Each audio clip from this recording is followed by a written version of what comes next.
Assalamualaikum warahmatullahi wabarakatuh.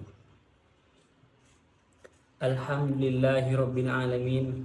Asyhadu an la ilaha illallah wahdahu la syarikalah wa asyhadu anna Muhammadan abduhu wa rasuluh. Amma ba'du. Awalan hayya bina naskuru ilallahi azza wa jalla alladzi qad atana ni'matan katsiratan hatta nastati' an najtami' fi hadzal makan fa insyaallah mubarakah.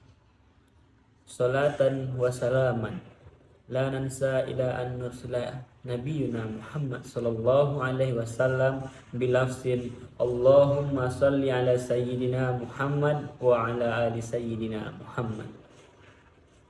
Baiklah, pada kesempatan kali ini izinkan saya menjelaskan sedikit tentang pelajaran hadis tarbawi, yakni hadis ketujuh tentang nikmat yang terabaikan. Bismillahirrahmanirrahim. An Ibni Abbas radhiyallahu anhuma qala qala an-nabiy sallallahu alaihi wasallam ni'matani maghbunun fihima katsirun min nas as-sihah wal faragh. Rawahu Bukhari wa Tirmizi wa Ahmad wa Darimi. Artinya dua buah nikmat yang banyak manusia tertipu atau lalai oleh keduanya adalah nikmat sehat dan nikmat kesempatan. Hadis riwayat Bukhari, Tirmizi, Ahmad wa Darimi. Baiklah, saya akan menerangkan sedikit tentang hadis ketujuh ini, tentang nikmat yang terabaikan. An Ibni Abbas radhiyallahu anhuma qala, dari Ibnu Abbas, Abdullah bin Abbas radhiyallahu anhu, semoga Allah memberkahinya,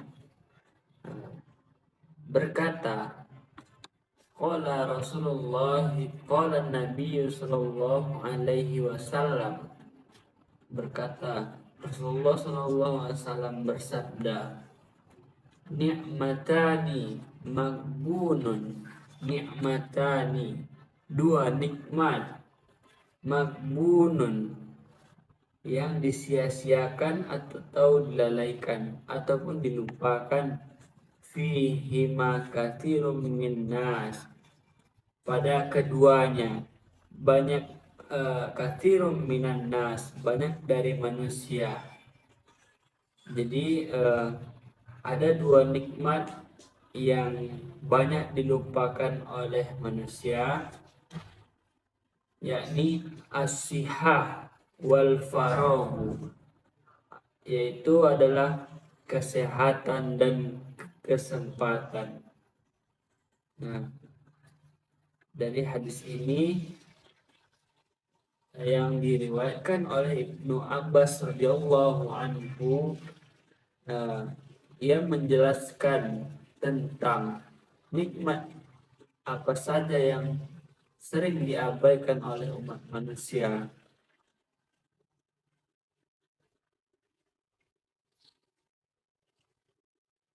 Kemudian dapat kita ambil pelajaran bahwa betapa banyaknya nikmat yang telah Allah berikan kepada kita, namun kita sering mengabaikannya. Salah satunya yang tadi disebutkan ialah nikmat kesehatan dan nikmat kesempatan.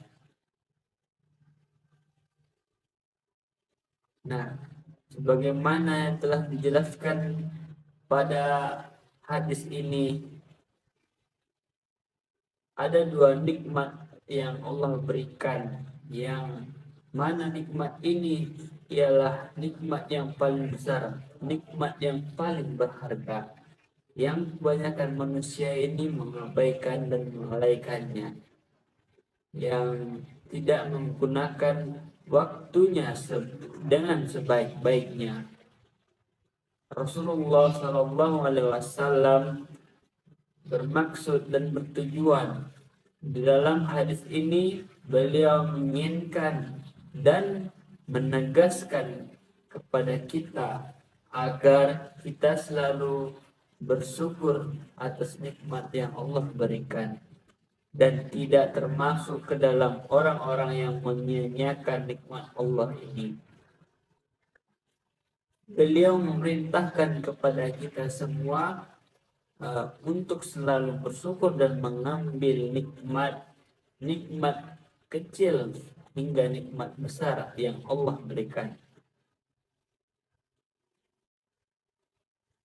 Dalam hadis ini terdapat dua nikmat. Yang pertama, nikmat kesehatan. Nikmat kesehatan adalah nikmat yang paling besar, yang mana sampai saat sekarang ini kita masih bisa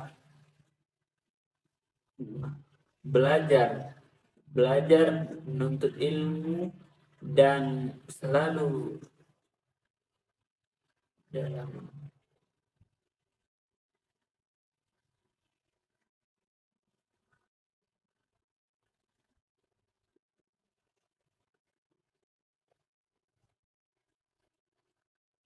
yang pertama adalah nikmat kesehatan. Banyak manusia yang sehat, banyak kita yang sehat, namun lupa akan arti kesehatan yang diberikan oleh Allah Subhanahu wa taala itu. Kebanyakan dari manusia juga menggunakan sehatnya untuk bermaksiat, bukan untuk taat kepada Allah Subhanahu wa taala. Nauzubillah. Namun sementara itu, di dalam hadis ini kita ditegaskan bahwa kita harus menggunakan nikmat kesehatan ini dengan sebaik-baiknya, yakni mempergunakan untuk beribadah dan taat kepada Allah dan tidak melakukan hal-hal yang maksiat. Allah Subhanahu wa taala telah menegaskan kepada kita bahwasanya nikmat yang paling utama adalah nikmat kesehatan, di mana seseorang akan sadar akan perilakunya ketika ia sudah sakit atau terbaring lemah. Kemudian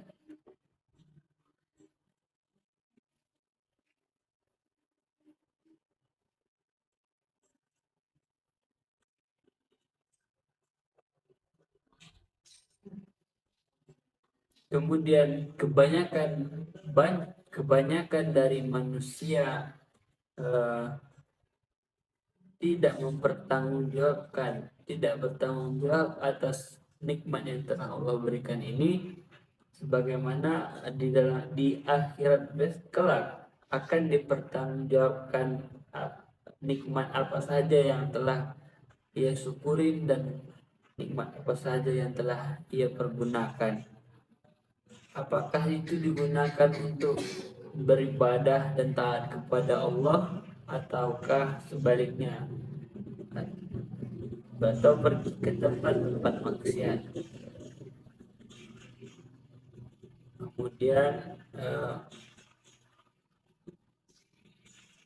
ketika Allah Subhanahu wa taala mencabut nikmat kesehatan ini, maka manusia itu akan sadar akan dirinya betapa tidak berdayanya dia ketika dicabut nikmat kesehatan ini.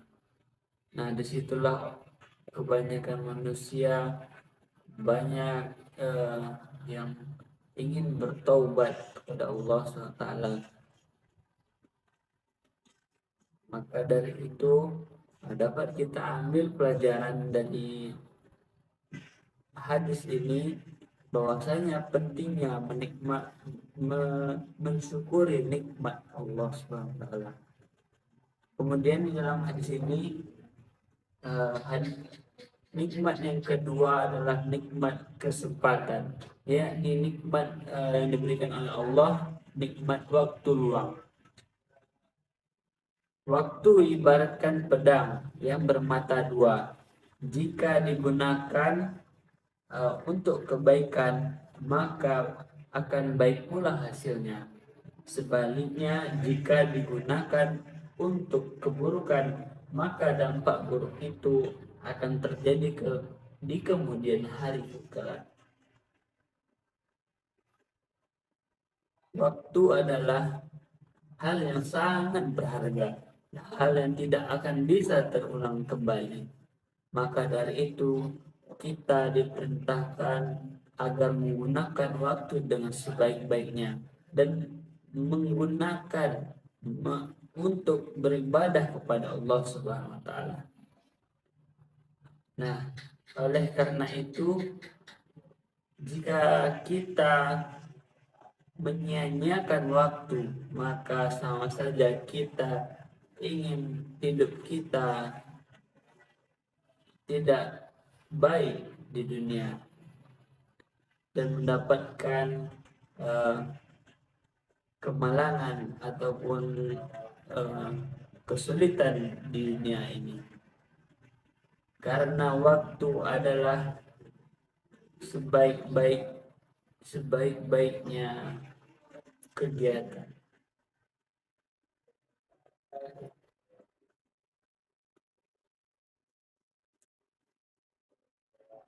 Dalam hadis ini menjelaskan tentang nikmat kesempatan atau nikmat waktu luang.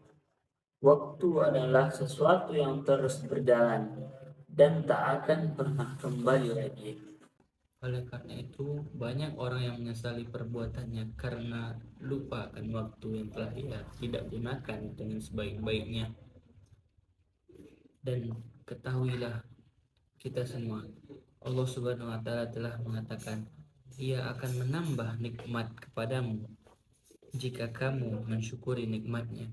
Tapi sebaliknya, jika kamu syukur atas nikmat yang telah diberikan kepadamu, maka sungguh azabnya sangatlah perih. Beta, poin selanjutnya keterkaitan hadis ini dengan pendidikan. Yang pertama ialah hadis ingin menjelaskan prinsip tentang pendidikan, yang mana dalam kependidikan atau pendidikan kita tuntut untuk menjadi seseorang yang lebih baik lagi ke depannya. Di sini kita diingatkan jangan sampai kita termasuk atau menjadi manusia yang kufur atas nikmat Allah Subhanahu wa taala. Melainkan kita di sini disuruh untuk bersyukur agar nikmat yang kita syukurin Allah tambah kepada kita.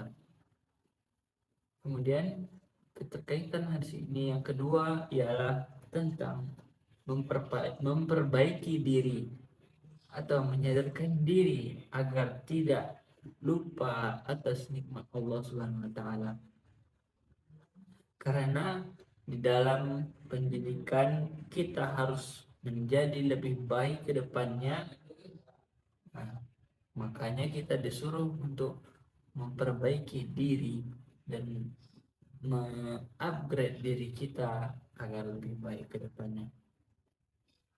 Kemudian keterkaitan pendidikan yang ketiga adalah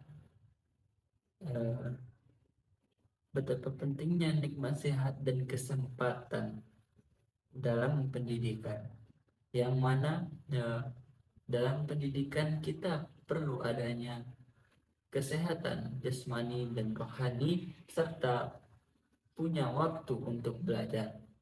Nah, mengapa ini termasuk dalam poin keterkaitan dalam pendidikan? Karena dalam pendidikan kita membutuhkan sehat, yang pertama, dan yang kedua kita membutuhkan waktu, yakni waktu untuk belajar.